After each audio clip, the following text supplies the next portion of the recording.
Welcome back, Patriots. Welcome to Sons of Liberty 1773. I'm your host, Bill Bailey. Today is January 11th, 2023, year of our Lord. So, folks, the war between Russia and Ukraine is getting hotter and hotter as the drums of World War III beat louder and louder. Belarus has called up, they're basically conscripting, drafting all able-bodied men to go to war to report. Russia is getting ready to add 500,000 more soldiers to the front lines. But Ukraine is hurting. I mean, Russia is winning this war. Ukraine is losing. I know the mainstream media and all the, globalists think that are telling you something different because they want your money. But Russia is not going to lose this war. Without us intervening. If we intervene, it's World War III. So as this thing gets hotter and hotter, like today, for instance, this is over at navalnews.com. Mass exodus of Russian naval warships and submarines from Novorossiysk, can't believe I actually said that, to the Black Sea. And I have some articles pulled up. We'll jump right into them. Get on my other screen, folks. Sudden surge of Russian Navy ships and submarines in Black Sea.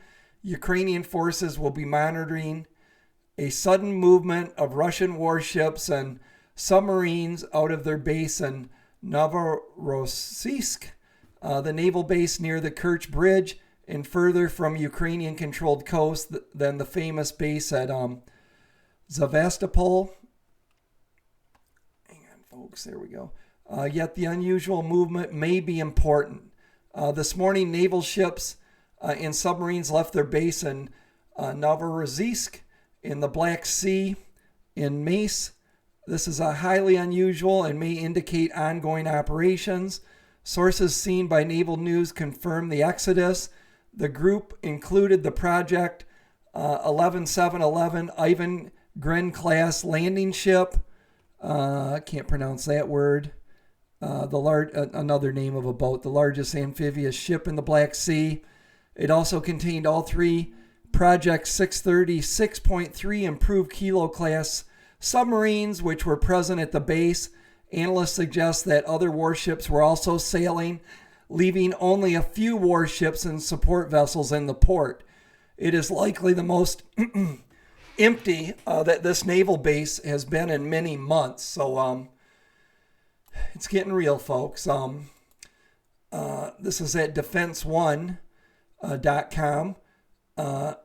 Naval Secretary warns if defense industry can't boost production, arming both Ukraine and the U.S. Navy may become challenging. Carlos del Toro's comments came as an admiral accuses weapons makers of using the pandemic as an excuse for not delivering arms on time. So Josh Hawley, if I can find it here, if I can find this, he tweeted regarding this: reality is getting hard to ignore. The U.S. can either arm itself and take on our number one foreign threat, China, or we can spend hundreds of billions in Ukraine. We cannot do both, and that's what this military person is saying right here. We're talking about warfighting and national security and going against a competitor here and a potential adversary that is like nothing we have ever seen.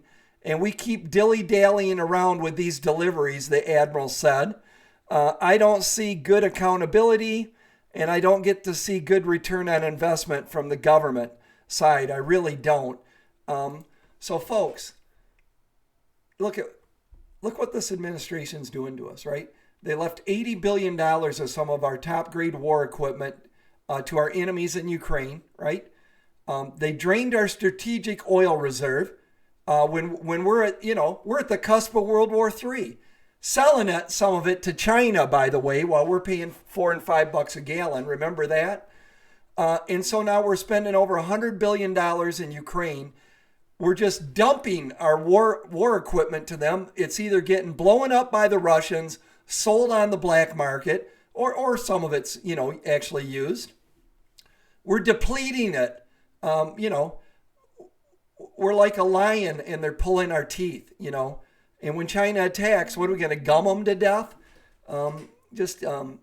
It's treasonous what's happening to this administration, And maybe somebody on the other side of the aisle get it, and that's why all of a sudden these classified documents that Biden took, that he was hiding, it looks to me. This is a crime, folks. He wasn't a president when he took this. He doesn't have the right to declassify. So they found another stash today. I think maybe they're starting to think, maybe we better get rid of Joe or we're going to be in nuclear world war. I don't know. I'm just thinking. Let me know what you think in the comments. But continuing here, this is over at antiwar.com. They have a lot of great articles over there, folks. Check out antiwar.com. U.S. to begin training Ukrainians on Patriot missiles in Oklahoma next week. The training will be expedited, but is still expected to take a few months. They'll send over our people to Ukraine until we train theirs. That's what they're going to do. The Pentagon announced on Tuesday that the U.S. will begin training 100 Ukrainian soldiers how to use Patriot missile defense systems as soon as next week on U.S. soil at Fort Sill, Oklahoma. Patriots are considered the most advanced U.S.-made air defense system. Maintaining and operating one battery requires about 90 soldiers, and military experts say training takes about 6 months. Russian warships hold drills in Norwegian Sea. This is at usnews.com. Moscow, Reuters, a Russian warship, armed with hypersonic cruise missiles has held exercises in the Norwegian Sea, the defense minister said on Tuesday. The crew of the frigate Admiral of the Fleet of the Soviet Union, Gorshkov, conducted an air defense exercise in the Norwegian Sea, the minister said. Same website, U.S. News. Russia is now fighting NATO in Ukraine, top Putin ally says. Moscow, Reuters again. One of President Vladimir Putin's closest allies said on Tuesday that Moscow was now fighting the U.S.-led NATO military alliance in Ukraine and that the West was trying to wipe Russia from the political map of the world. Folks, if they feel that way and we start, helping Ukraine bomb the hell out of Russia, they're going to use tactical nukes. Just as sure as I'm talking to you right now. Watch the market when a mushroom cloud goes off.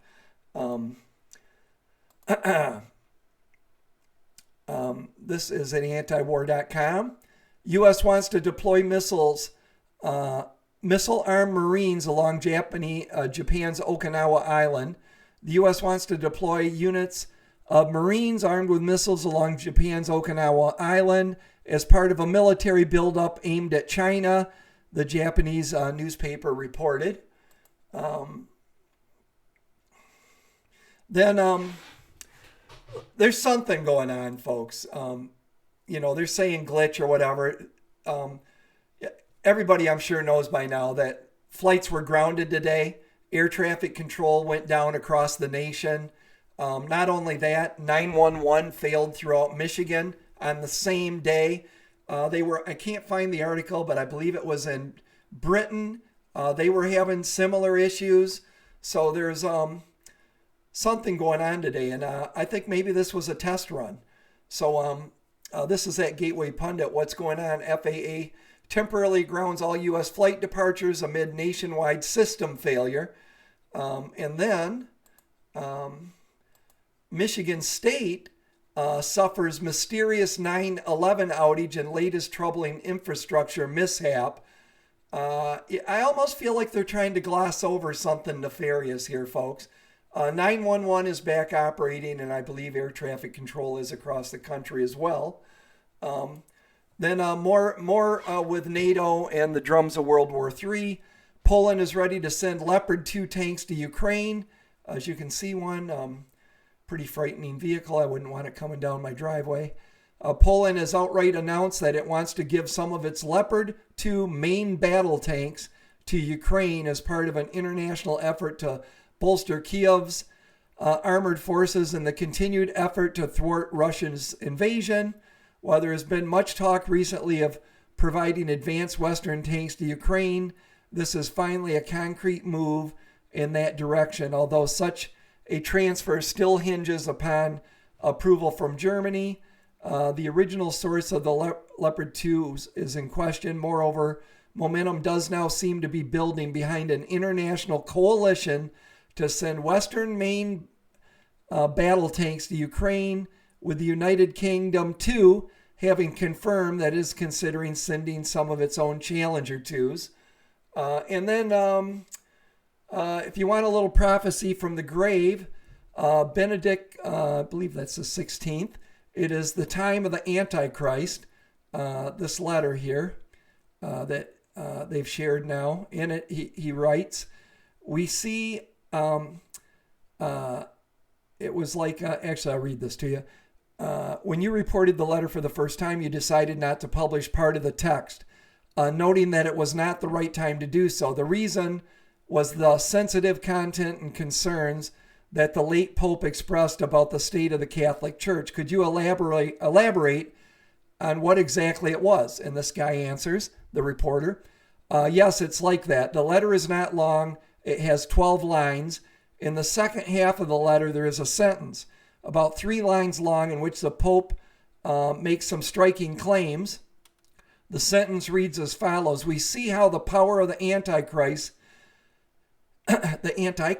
is expanding, and we can only pray that the Lord will give us strong shepherds who will defend his church in this hour of need from the power of evil.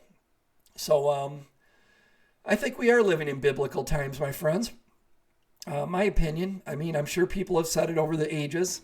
Imagine World War II and Hiroshima and Nagasaki and everybody thinking, to see a whole city evaporated and to think, they probably thought it was the end times then. But I actually think the end times are now and we're living in them.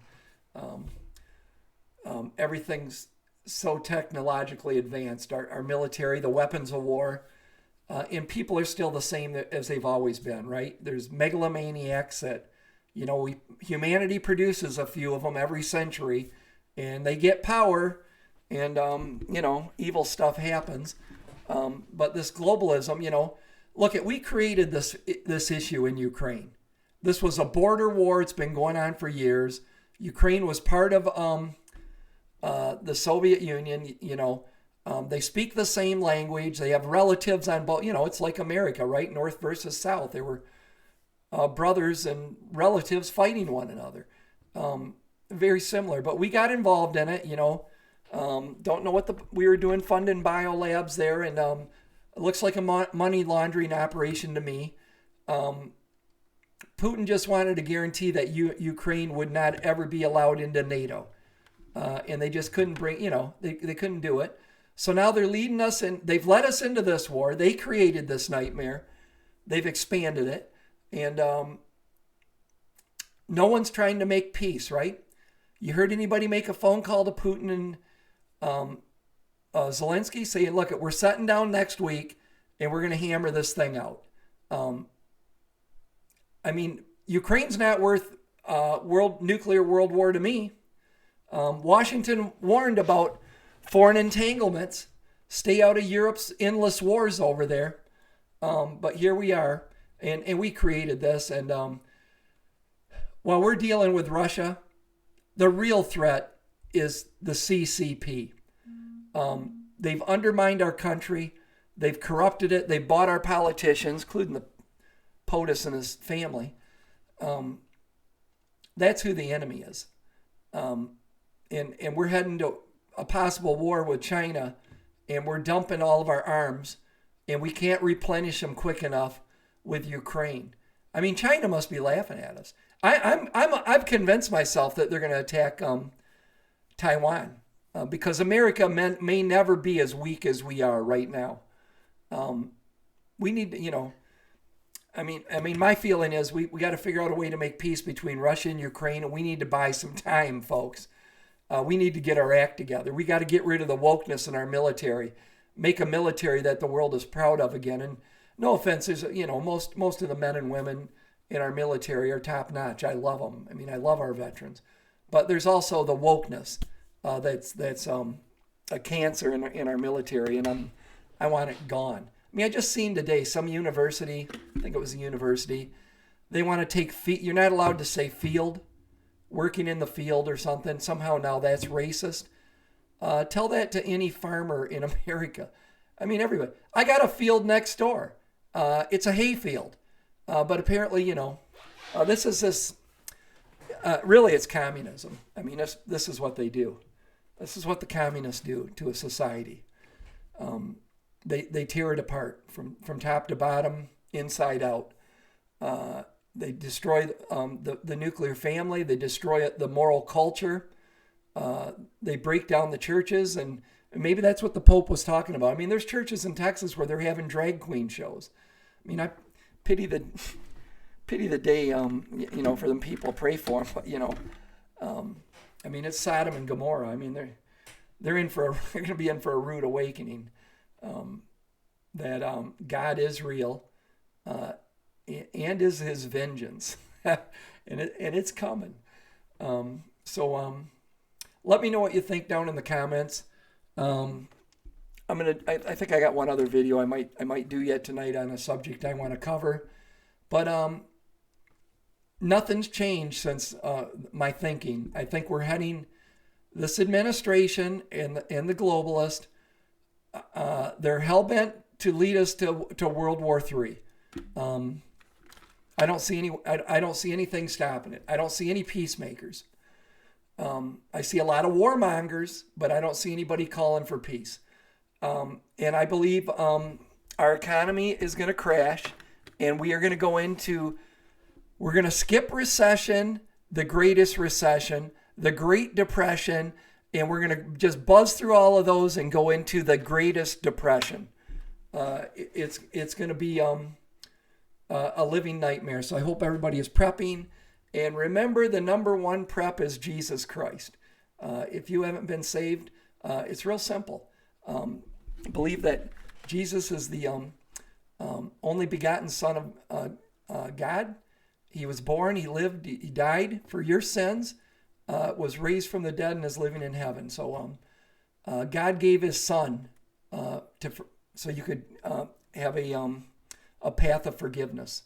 So the greatest gift to humanity. So once you get that, once you're saved, then we're all going to die, right? It's inevitable. So it's nice to know though that when you do die, you're going to be on the right, the nice side of the pasture and not the hot side, the flamey side. That side sucks. You want to be over on the biblical side, the good side. All right, I've rambled on long enough. Let me know what you think in the comments down below. I will see you in the next video. Remember, Patriots, we never surrender. We never retreat. Just keep on doing what you're doing. Keep prepping and plan. Look at folks, just plan for the worst, okay? That's what I'm doing. I'm planning for the absolute worst. And if it doesn't happen, I've got a bunch of food I bought that I'm saving money on, because whatever I bought 3 months ago cost way more now than it did, 3, 6 months, even a year ago. So it's been a good investment, investing in food. It's like buying gold and silver. All right, bye.